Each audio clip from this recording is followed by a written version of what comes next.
అదరగొట్టే కారం రంగు రుచి ఆచి కారం పొడి.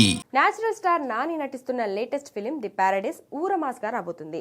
దసరా కాంబినేషన్ ను రిపీట్ చేస్తూ ఈసారి అంతకు మించిన మాస్ కంటెంట్ తో రాబోతున్నారు నాని, శ్రీకాంత్ ఓదెల. ఈ సినిమా నాని కెరియర్ లోనే భారీ బడ్జెట్ తో రాబోతుంది. ఇప్పటికే రిలీజ్ అయిన గ్లిమ్స్ సెన్సేషన్ క్రియేట్ చేసింది. నాని జడల్ లుక్ అందరికీ షాక్ ఇచ్చింది. ఇక ఈ సినిమాలో senior star Mohan Babu villain గా నటిస్తుండడం అంచనాలు పెంచేసింది. అలాగే బర్నింగ్ స్టార్ సంపూర్ణేష్ బాబు కీలక పాత్రలో నటించడం మరింత ఆసక్తిగా మారింది. అయితే ఈ సినిమా హీరోయిన్ విషయంలో మాత్రం క్లారిటీ రాలేదు.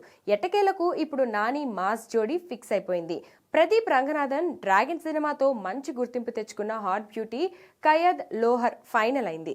గత కొన్ని రోజులుగా ప్యారడైస్ సినిమా షూటింగ్ లో ఆమె పాల్గొంటుందని వార్తలు వచ్చాయి. కానీ అధికారిక ప్రకటన రాలేదు. అయితే ఇప్పుడు స్వయంగా ఆమెనే ఈ సినిమాలో నటిస్తున్నట్లుగా కన్ఫర్మ్ చేసింది. ది ప్యారడైస్ గ్లిమ్స్ విడుదలైనప్పుడు థియేటర్లో వచ్చిన రియాక్షన్ ను చూపిస్తూ కయాద్ లోహర్ తన సోషల్ మీడియా ఖాతాలో ఓ వీడియోను షేర్ చేస్తూ తాను కూడా ఈ భారీ ప్రాజెక్టులో భాగమైనట్లు క్లారిటీ ఇచ్చింది. ప్రస్తుతం వరుస అవకాశాలతో బిజీగా ఉన్న కయాదు మరో బంపర్ ఆఫర్ కొట్టేసిందని చెప్పాలి. మొత్తంగా వచ్చే ఏడాది విడుదల కానున్న సినిమాలతో ఈమె కెరియర్ మరింత ఊపందుకోవడం గ్యారంటీ.